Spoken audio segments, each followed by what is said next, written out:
Hidup ini selalu dan penuh dengan perubahan.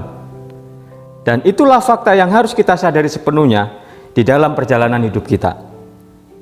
Mulai dari perubahan yang terjadi atas hidup kita hingga saat ini. Selamat pagi anak-anakku sekalian.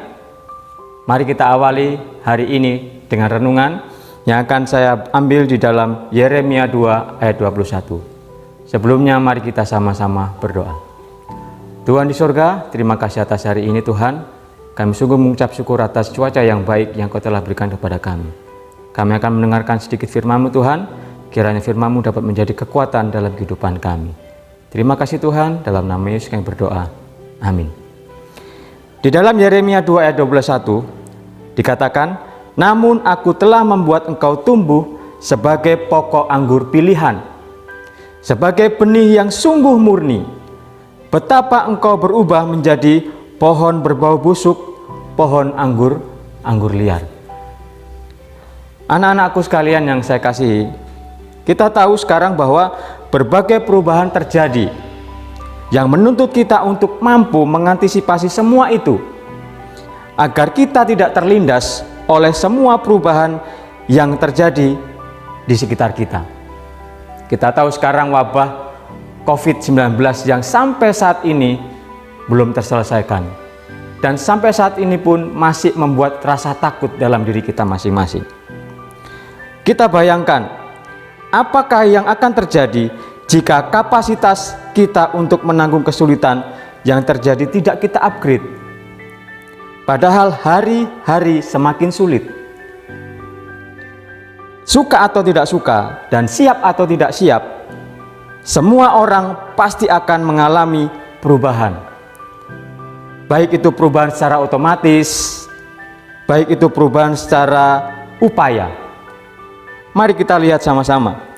Perubahan secara otomatis atau alamiah adalah perubahan-perubahan biasa, seperti bertambahnya usia yang secara otomatis disertai dengan perubahan fisik. Kita tahu dari bayi bertumbuh menjadi anak-anak, kemudian dari anak-anak bertumbuh menjadi remaja, dari remaja bertumbuh menjadi dewasa, dan akhirnya menjadi tua. Fisik. Perubahan karena upaya.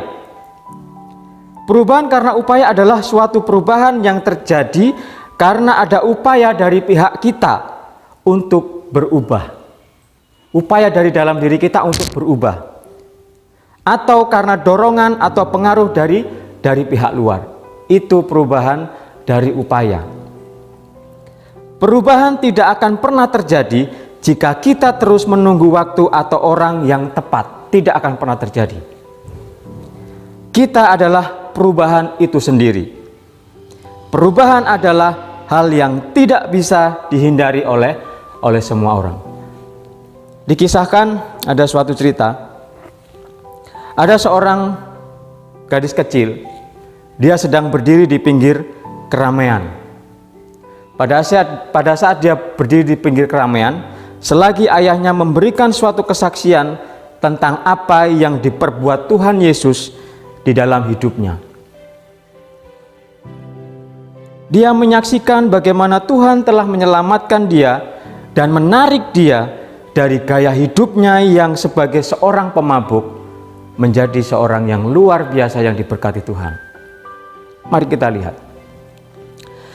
Pada hari itu ada seorang sinis yang sedang berdiri di antara kerumunan tersebut, yang dia tidak tahan lagi mendengar segala omong kosong tentang agama tersebut yang disampaikan oleh ayah si anak ini.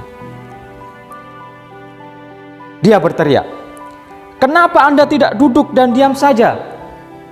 Hai orang tua, Anda hanyalah bermimpi." Orang sinis tadi berteriak kepada ayahnya. Dia suruh duduk karena apa yang disampaikan ayahnya itu adalah sebuah mimpi. Tidak berapa lama kemudian, orang yang sinis tadi ini merasa ada sebuah tarikan dari lengan jaketnya. Kemudian dia menoleh ke bawah. Pada saat dia menoleh ke bawah, ternyata itu adalah seorang gadis kecil yang berdiri di pinggir di pinggir jalan tadi. Anak ini menatap seorang laki-laki yang sinis tadi dengan penuh perasaan yang luar biasa. Dia berkata, "Tuan, itu adalah ayah saya yang Anda bicarakan. Anda mengatakan bahwa ayah saya seorang pemimpi. Biar saya ceritakan kepada Anda tentang ayah saya." Kemudian anak ini mulai menceritakan tentang kehidupan ayahnya sebelumnya. Asal Anda tahu, ayah saya dulu seorang pemabuk dan setiap malam pulang ke rumah dalam kondisi mabuk berat. Pada saat dia pulang rumah, marah-marah, suka memukul ibu saya, selalu marah, dan membuat ibu saya menangis sepanjang malam. Hampir setiap malam ibu saya menangis. Dan Tuan, kami tidak pernah memiliki pakaian-pakaian yang bagus untuk kami pakai, karena ayah saya selalu membelanjakan seluruh uangnya untuk kepentingannya sendiri, untuk membeli minum-minuman keras, membeli whisky dan berbagai macam jenis minuman keras, untuk mementingkan nafsunya sendiri. Bahkan kadang-kadang saya bahkan tidak memiliki sepatu untuk saya kenakan pergi ke sekolah. Karena saya melihat teman-teman saya banyak sekali mempunyai sepatu-sepatu yang bagus-bagus. Dan saya tidak pernah memiliki sepatu yang bagus untuk saya buat pergi ke sekolah. Tetapi lihatlah, sepatu dan baju yang saya pakai sekarang ini. Ayah saya mempunyai pekerjaan yang baik sekarang. Lalu sambil menunjuk ke suatu arah, dia mengatakan, "Apakah Anda melihat seorang wanita yang sedang tersenyum di sana? Itu adalah ibu saya. Dia tidak menangis sekarang sepanjang malam lagi. Bahkan dia tidak pernah merasakan pukulan-pukulan yang dilontarkan kepada ibu saya dari ayah saya. Dia tidak menangis sepanjang malam lagi sekarang. Sekarang dia selalu menyanyi, selalu memuji Tuhan, selalu mengucap syukur dari bibirnya." Kemudian suatu pukulan hebat. Anak itu berkata kepada saya, "Yesus telah merubah ayah saya. Yesus telah merubah rumah kami." Tuan, jika ayah saya sedang bermimpi sekarang, tolong jangan bangunkan dia.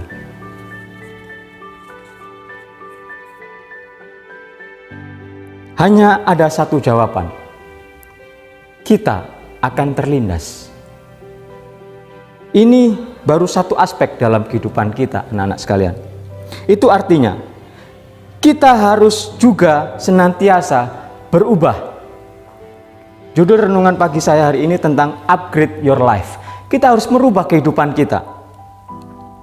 Kita perlu mengupgrade manusia rohani kita agar kapasitas kita boleh diperbesar dari waktu ke waktu. Jangan kita merasa, "Oh ya sudah, saya seperti ini. Tidak. Sekarang kita harus mau mengupgrade hidup kita.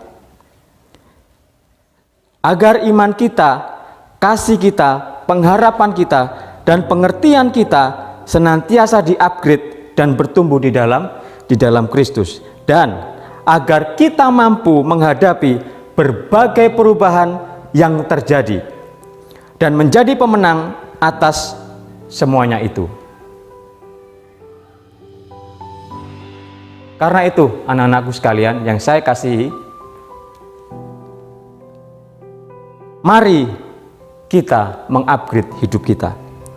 Mari kita merubah kehidupan kita dari waktu ke waktu. Dan memang itulah yang Tuhan mau kita lakukan.